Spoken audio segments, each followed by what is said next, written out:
Namaste.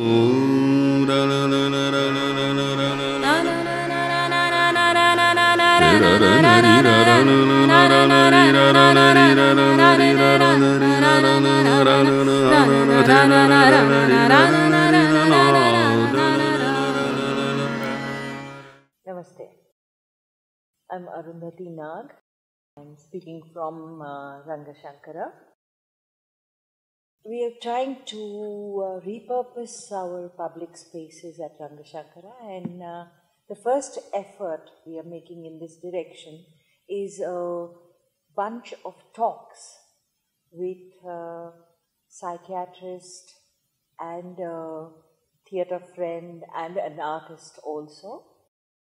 His name is Dr. Shekhar Seshadri, lest I get it wrong. He is Senior Professor, Department of Child and Adolescent Psychiatry in NIMHANS, and he's also the Associate Dean of Behavioral Sciences. Now, you might wonder why we want to speak to a doctor of such eminence and belonging to the stream of psychiatry. Because I've been serving theatre for the last 45 years, and I do believe that theatre has an extremely important function in the development of structures in society, be they psychiatric, be they behavioral, and what happens to us artists is also important. We artists experience the lives of different people. We enact human predicaments. We see conflicts being resolved differently by different characters, and all that adds to our knowledge of human behavior. The same, almost the same, happens to the audience also. An audience comes prepared to be engaged and informed, entertained also, and also learn something.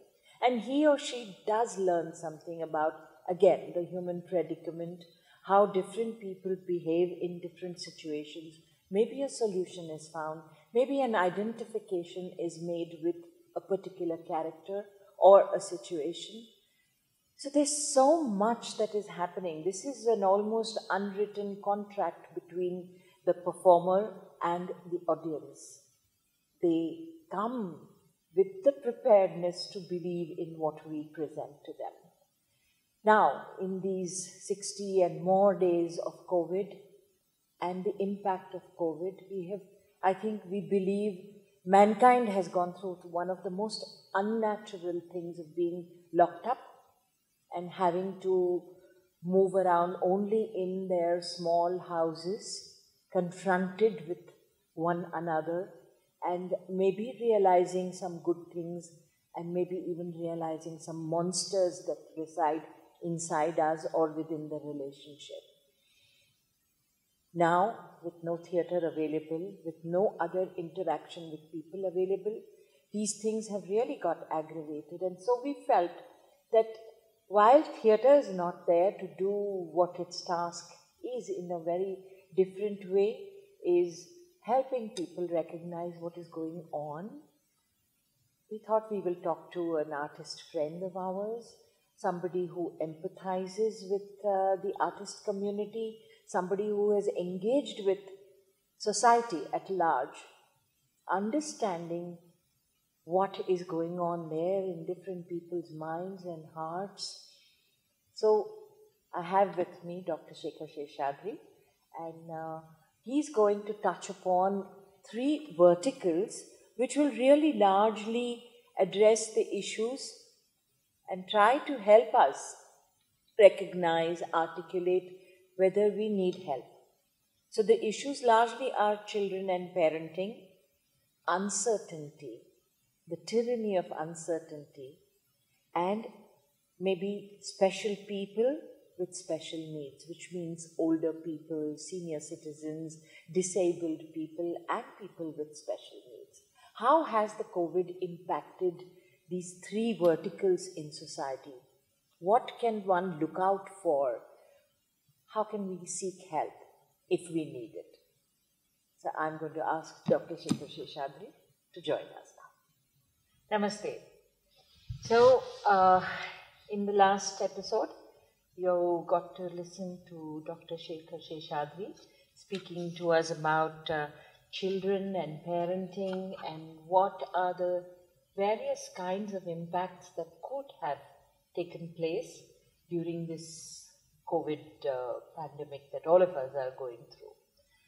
And as Dr. Sheshadri and I are trying to enjoy this space of Ranga Shankara, which is locked down, which is vacant right now, and we have moved from the stage now to the seating of the theatre. So I'm going to ask Doc to elaborate on what could be the issues that people are facing with all this kind of uncertainty around us, Doc. We don't know when the theatre is going to open again. We artists don't know when we are going to perform again. And if we perform, we'll perform to maybe 100 people in an auditorium of 300. Similarly, there are so many people whose salaries have been cut, who don't know whether they're going to lose their jobs. Businesses have closed down, maybe never to return again. So a lot of these kind of issues are bothering even our audiences. Can you elaborate on what are the markers that we should be looking for so that we don't spiral into depression, or so that we don't spiral into a completely hopeless society? Let me connect this with something that we spoke about the last time. The ecology of our lives have changed. With the lockdown and the kind of physical distancing, the use of the masks. Now, this is very interesting even from the point of view of psychology, because when we do counseling and therapy, a lot of how we judge people's predicament and their emotions is actually through facial expression. And when there are masks, it's very difficult to read people's expressions, and which brings me to this whole cliche of the new normal. And this is something that we have to internalize and embrace going forward. But coming to the issue of uncertainty, or more specifically, the intolerance of uncertainty, the centrality of the experience of anxiety is intolerance of uncertainty. When we are not able to predict what will happen tomorrow, what will happen the day after, what will happen a year from now. For those of us who are vulnerable, and even for those who are not, it brings anxiety, and it challenges us to really make decisions going forward about the kind of choices we will make. Now, whether these are students or whether these are adults, there are various kinds of uncertainties, and these uncertainties compound when we look at vulnerable populations, particularly if you look at migrant workers or daily wage workers who have suffered loss of livelihood, what it does to their lives. Now, here's the interesting thing. If you ask any human being, how far into the future can you predict, or how far into the future have you planned? And I'm not even talking about the COVID situation. Let's talk about a pre-COVID era. That one human being may say, I've got my plans made for the next 5 years. I'm going to complete my graduation. I'm going to do post-graduation. And then my parents have made the resources for me, to go to a foreign university. Or someone may say that I have made plans for 10 years because I'm just finishing my doctoral studies and I want to be an entrepreneur, and I have the seed money to start a startup. But if you ask this question to a stockbroker, he will say 5 minutes, because my world can come crumbling in 5 minutes if I make a bad investment. Yeah. The truth is, no matter how law-abiding and traffic-conscious you are, you're always subject to someone else's error of judgment.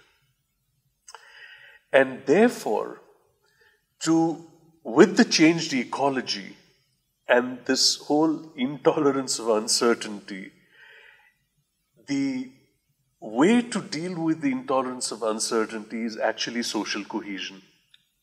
And that's where we reclaim spaces. These are internal spaces in our mind. This is bringing the world into the house. This is bringing stories back into the world. So the home becomes the theater space. The mind becomes the theater space.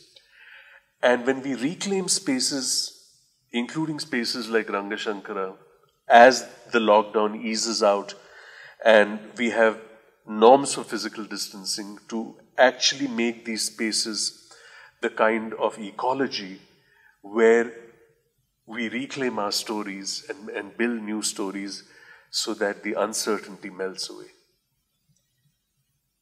Okay. How does one, you're out there, you as a psychiatrist, as a healer, I would say, dealing with people. Right now we have heard that domestic violence has really increased a lot. So relationships that were already discordant have really been aggravated, and you have these problems. You also have children, the most vulnerable out there. Would you include them in this section of talking, or would you include this subject in the next topic that we are going to touch, which is about disabled and more vulnerable people? They are interconnected pieces, and I think we must acknowledge this danger, particularly in the lockdown, particularly in families which have already been characterized by the themes of discord and by the themes, unfortunately, of family violence. And this is the time when we are in circumscribed spaces that frustrations increase. And if you add to that other unfortunate themes, for example, the theme, let's say, of alcohol dependence. And in many communities, in many families, where because there was the unavailability of alcohol during the lockdown, and then as the lockdown eases and the shop opens, what happens to the drama that plays out in the lives of the children, in the lives of spouses?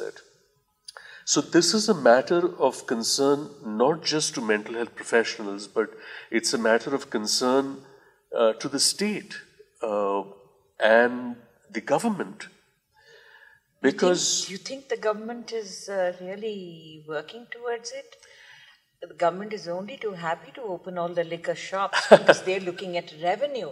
I mean, this is another discussion where the government that should be behaving like a parent and looking after the health of people is not really looking that way, because liquor seems to be top priority at least in our state. That's a moot point. There are many departments in many sections in the government, as indeed in any system, that often do not work on the same purpose, and they may work in cross purposes. But I can certainly say that at least from the women and child development sector, we are concerned. And since we work a lot with this department, we believe that as the lockdown lifts and people who are in daily wage situations, or people who are migrant workers who have suffered a loss of livelihood, this is the time that the dangers of child labor, the dangers of child trafficking, and the dangers of child marriage are that much more. And therefore, the kind of vigilance that civil society needs to exercise, and also the field functionaries and frontline workers and the agents of civil society, agencies like Childline, and the child protection service providers. This is the time that we want to be really alert to this danger, to see that children are protected, and vulnerable children, as indeed women who are in the situation of domestic violence. Because the truth is that intrafamilial violence is what is referred to with the oxymoron of an open secret. And add to that the culture of denial and the conspiracy of silence. Yes, indeed. This increases the predicament. And this also increases the kind of uncertainty that people face. That And if, therefore, we can provide frameworks and spaces, so theatre spaces are healing spaces. And as we open, Ranga Shankara with the due precautions, I believe that this will provide the kind of healing space to deal with the uncertainty that, and for any person who faces difficulties and challenges in the family, to know that there is a space that I can come even for an hour to listen to some soothing music, or to be on my own, or to talk to someone, would really alleviate the kind of uncertainty that they face in their lives. Wow. Yeah. Thanks so much, Doc.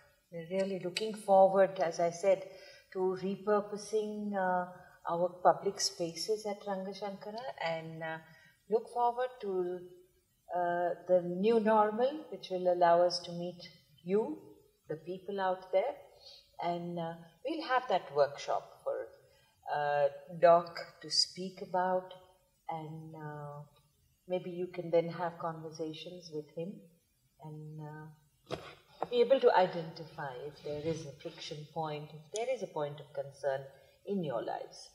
So send us your email IDs, and we look forward to having you. We're going to have another talk with Doc, and there he'll be concentrating on those vulnerable and disabled constituencies of society that probably we need to help. Thank you for being with us. Namaste.